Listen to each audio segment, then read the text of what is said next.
আওয়ামী লীগের ১০৫ জন ভিআইপি বন্দী কারাগারে বিশেষ সুবিধায় দিন পার করছেন। রয়েছে খাট, তোশক, জাজিমের ব্যবস্থা। এছাড়া ডিভিশন অনুযায়ী টেলিভিশন এবং পছন্দমতো খাবারের তালিকা দিয়ে আলাদা রান্না করার সুবিধাও পাবেন তারা। তবে কক্সবাজারের সাবেক সংসদ সদস্য আব্দুর রহমান বদি, ঢাকা ৭ আসনের সাবেক সংসদ সদস্য হাজী মোহাম্মদ সেলিম সহ মোট ২৩ জন সাবেক সংসদ সদস্য আবেদন করেও বিশেষ সুবিধাভুক্ত ডিভিশন পাননি।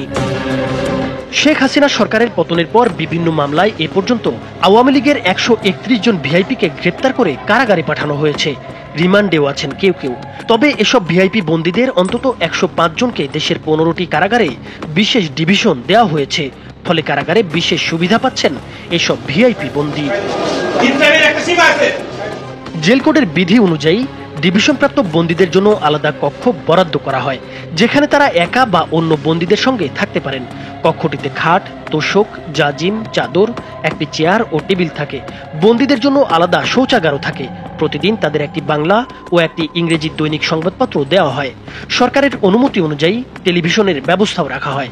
তাদের জন্য আলাদা রান্নার ব্যবস্থাও থাকে, যেখানে নির্ধারিত বরাদ্দের টাকায় তারা নিজেদের পছন্দমতো খাবারের তালিকা দিয়ে রান্না করাতে পারেন। ডিভিশনপ্রাপ্ত বন্দীদের তত্ত্বাবধানে একজন কয়েদি রাখা হয়। এছাড়া তারা প্রতি ১৫ দিন বা ১ মাসে একবার স্বজনদের সঙ্গে সাক্ষাতেরও সুযোগ পান। এ পর্যন্ত ডিভিশন পেয়েছেন সাবেক মন্ত্রী, প্রতিমন্ত্রী ও উপমন্ত্রী ২৭ জন, সাবেক সংসদ সদস্য ২০ জন, সরকারি কর্মকর্তা আছেন ৪৪ জন এবং অন্যান্য পেশার রয়েছেন ১৩ জন। তবে কারাগারে থাকা ভিআইপি তালিকাভুক্ত ২৩ জন বন্দী আবেদন করেও এখনও ডিভিশন পাননি। ডিভিশন পাওয়া বন্দীদের মধ্যে আছেন সাবেক প্রধানমন্ত্রী শেখ হাসিনার বেসরকারি শিল্প ও বিনিয়োগ বিষয়ক উপদেষ্টা সালমান এফ রহমান, সাবেক জ্বালানি উপদেষ্টা তৌফিক ই ইলাহি চৌধুরী, সাবেক মন্ত্রী আনিসুল হক, সাবেক মন্ত্রী অবসরপ্রাপ্ত lieutenant colonel Mohammad Faruk Khan, Bangladesh workers পার্টির সভাপতি ও সাবেক মন্ত্রী রাশেদ খান মেনন, জাতীয় সমাজতান্ত্রিক দলের সভাপতি ও সাবেক মন্ত্রী হাসানুল হক ইনু, সাবেক মন্ত্রী দীপু মনি, শাহজাহান খান, গোলাম দস্তগীর গাজী, টিপু মুন্সি, নুরুল মজিদ মাহমুদ হুমায়ুন, আমির হোসেন আমু, আব্দুর রাজ্জাক, নুরুল ইসলাম সুজন, ইঞ্জিনিয়ার মোশাররফ হোসেন, আসাদুজ্জামান নূর, সাবেক খাদ্যমন্ত্রী কামরুল ইসলাম ও সাধন চন্দ্র মজুমদার সহ মোট ২৯ জন মন্ত্রী, প্রতিমন্ত্রী ও উপমন্ত্রী। ডিভিশন পাওয়া তালিকায় আরও আছেন সাবেক ডেপুটি স্পিকার শামসুল হক, সাবেক মন্ত্রী আব্দুস শহীদ, সাবেক চিফ হুইপ আ.স.ম. ফিরোজ, সাবেক সংসদ সদস্য সৈয়দ সাইদুল হক সুমন সহ অনেকে।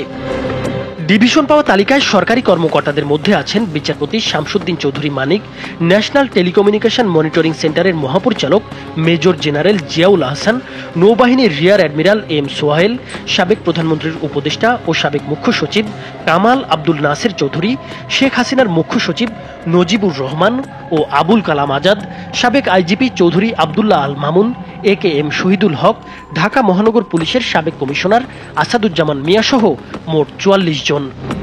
তবে আদালতে আবেদন করেও এখন পর্যন্ত ডিভিশন পাননি আব্দুর রহমান বদি, হাজী মোহাম্মদ সেলিম, কাজী জাফরুল্লাহ, সুলাইমান মোহাম্মদ সেলিম সহ মোট ২৩ জন সাবেক সংসদ সদস্য।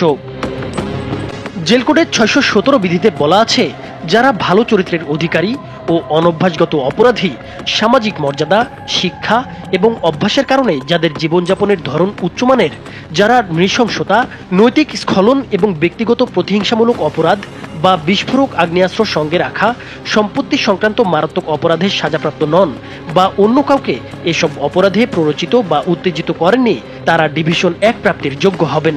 কারাবিধি ৬১৭(২)-এ বলা হয়েছে, নাগরিকত্ব নির্বিশেষে সামাজিক মর্যাদা, শিক্ষা ও অভ্যাসের কারণে জীবনমান উন্নত মানের এমন বন্দীরা ডিভিশন ২ প্রাপ্তির যোগ্য হবেন। আদালত বা জেলা ম্যাজিস্ট্রেটের অনুমোদন সাপেক্ষে ভিআইপি বন্দীদের ডিভিশন ১ ও ডিভিশন ২ দেওয়া হয়ে থাকে।